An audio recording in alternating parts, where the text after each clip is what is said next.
Está começando o Futebol de Sutiã. E o Futebol de Sutiã traz para você os comentários da 28ª rodada do Campeonato Brasileiro. E a gente ainda traz duas matérias especiais. Uma de ginástica rítmica do Dia das Crianças e outra com o velejador Matheus Dalagnello, que viaja para o PAN. Fique com a gente!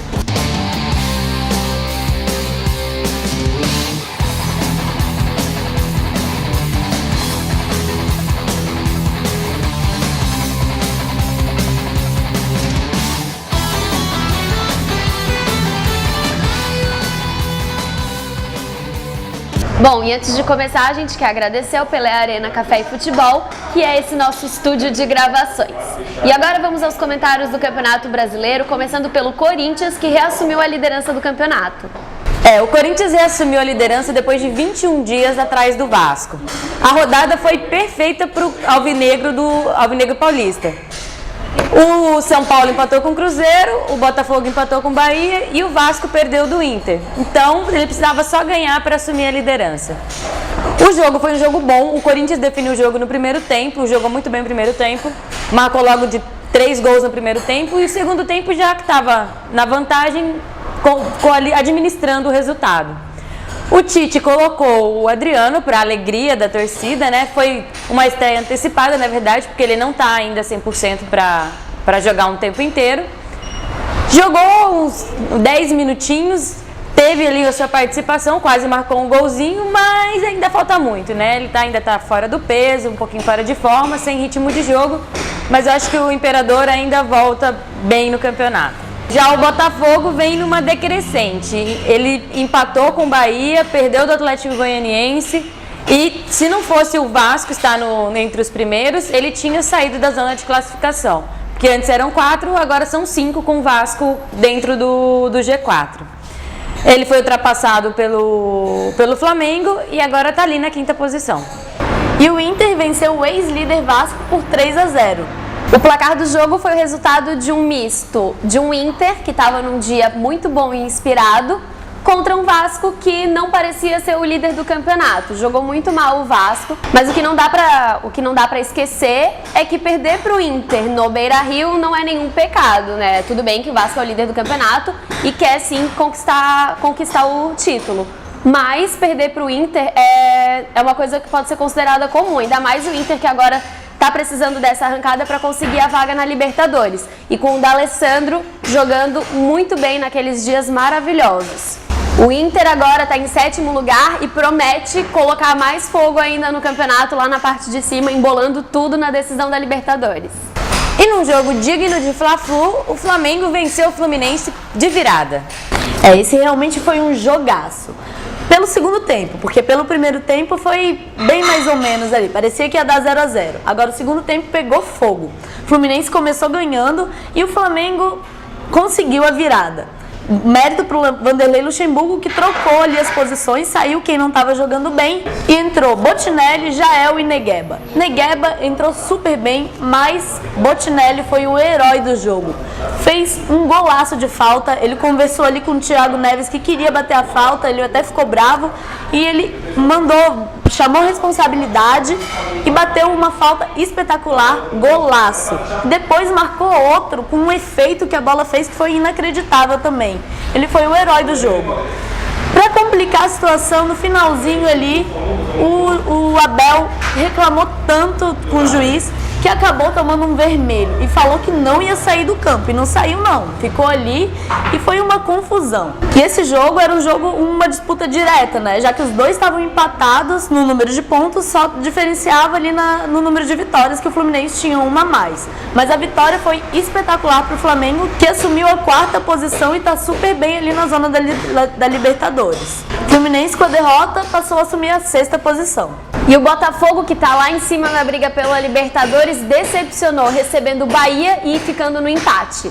E o Botafogo vem numa decrescente. Estava muito bem até algumas rodadas atrás, mas teve um blackout.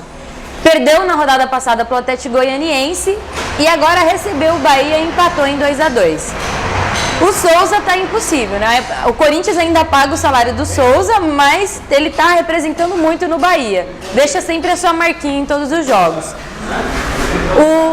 O Joel organizou bem o time do Bahia, ele tá bem estruturado, começa jogando sempre na retranquinha ali, estilo Joel Santana, mas não tá decepcionando, sempre marca os seus golzinhos.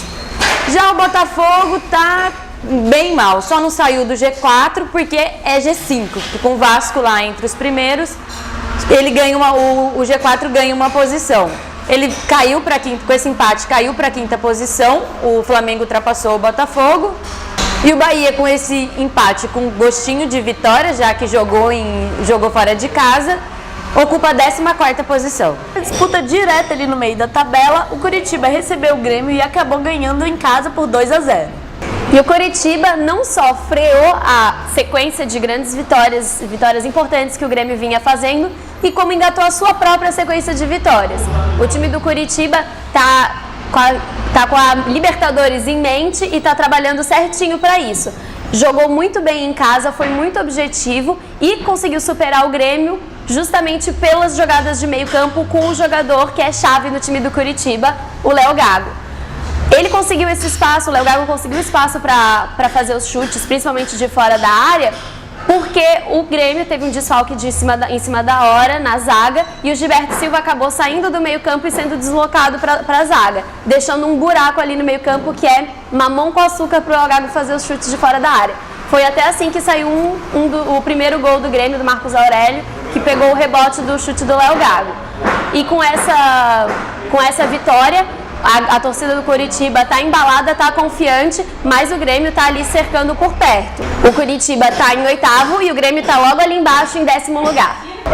E o Figueira enfrentou o Ceará e empatou 1-1, mas um empate com gostinho de vitória. O empate teve gosto de vitória por 2 motivos. Um, porque jogando no Ceará é sempre muito difícil ganhar do Ceará. E o outro, porque o Figueirense jogou pelo menos 20 minutos com 2 jogadores a menos. Aliás, isso é bem importante de comentar, porque o Michael foi expulso por uma idiotice. Ele reclamou com o juiz o jogo inteirinho, não é a primeira vez que ele faz isso, levou amarelo. Depois, no escanteio, ficou enrolando para cobrar, o juiz apitou 2 vezes para ele acelerar, não acelerou. Ele ia ser substituído pelo Coutinho, mas não deu tempo. Levou vermelho e saiu. O Jorginho deu uma bronca nele, merecida, porque isso não se faz. Foi uma expulsão banal. E a outra expulsão que o Figueirense teve foi o Bruno, que deu uma rasteira ali no Osvaldo, que dribla muito, jogou muito bem. E depois se jogou na área, simulou um pênalti ali também que não precisava. E agora o Figueirense vai ter 2 desfalques muito importantes para o próximo jogo. Inclusive o Júlio César, que é um ótimo atacante, não vai jogar também no próximo jogo, saiu machucado. E faltou competência do Ceará, que a única jogada que tinha era cruzamento para a área, para o Washington bater de cabeça. E foi assim que saiu o gol de empate nos acréscimos do segundo tempo.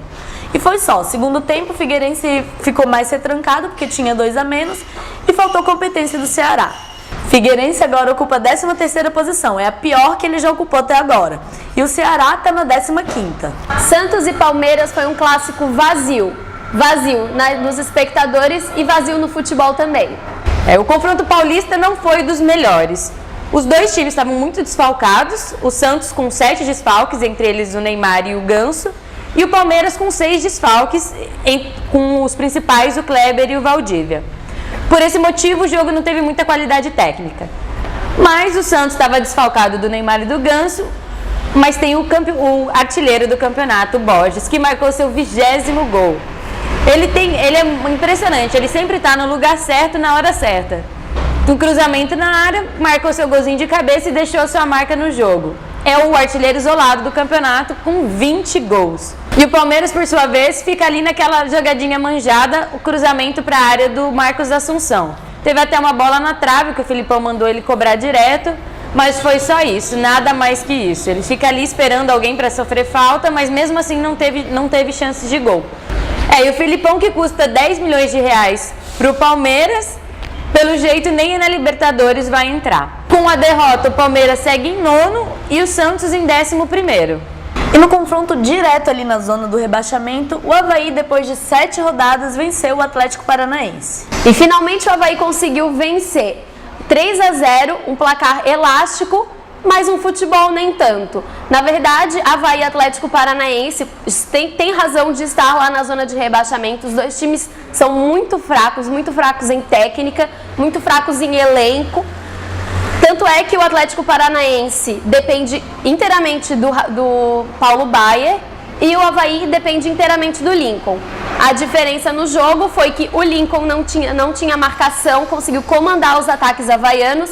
Já pelo lado do Atlético Paranaense, o Júnior Urso anulou o Paulo Baier, que não conseguia criar. O Atlético Paranaense não ameaçou a fraca defesa do Avaí, até porque a defesa do Avaí é a defesa mais vazada do campeonato e não sofreu nenhuma ameaça, justamente porque o Atlético Paranaense não chegava no ataque.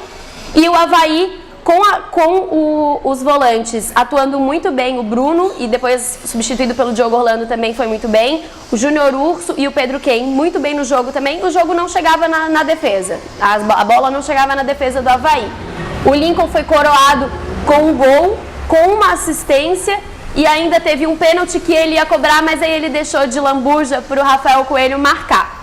E no jogo o Avaí ainda teve a vantagem de um homem a mais, o Manuel foi expulso porque interrompeu a trajetória da bola com a mão, a bola que ia até deixar o atacante na cara do gol, e aí ele foi expulso justamente. Mas isso não influenciou muito no segundo tempo, que foi um segundo tempo apagado, horrível, os 3 gols saíram no primeiro tempo, o segundo tempo dava até para dar um cochilo. E com esse resultado, tudo continua na mesma. O Avaí ainda está atrás do Atlético Paranaense, está em 19º, o Atlético Paranaense em 18º. E o Clássico Mineiro sem a menor pinta de clássico. O Atlético Mineiro e o América Mineiro empataram em 0-0. Esse foi um jogo muito fraco, digno das posições que os times ocupam, né? O Atlético Mineiro está na zona de rebaixamento e o América Mineiro é o lanterna desde o início do campeonato. Foram apenas 752 pagantes assistir esse jogo, que foi horroroso. Terminou em 0-0 e não podia ser mais que isso. Os dois times jogaram muito mal. O Atlético Mineiro ainda jogou um pouquinho melhor no segundo tempo, mas as bolas pararam todas nas mãos do Neneca, que foi o melhor jogador disparado da partida. E os times de Minas Gerais continuam muito mal no campeonato, ocupando as últimas posições na tabela. E o Futebol Sutiã vai para o intervalo e no segundo tempo vocês vão ver uma matéria com o Manezinho, que vai para o PAN de Guadalajara, e um especial do Dia das Crianças.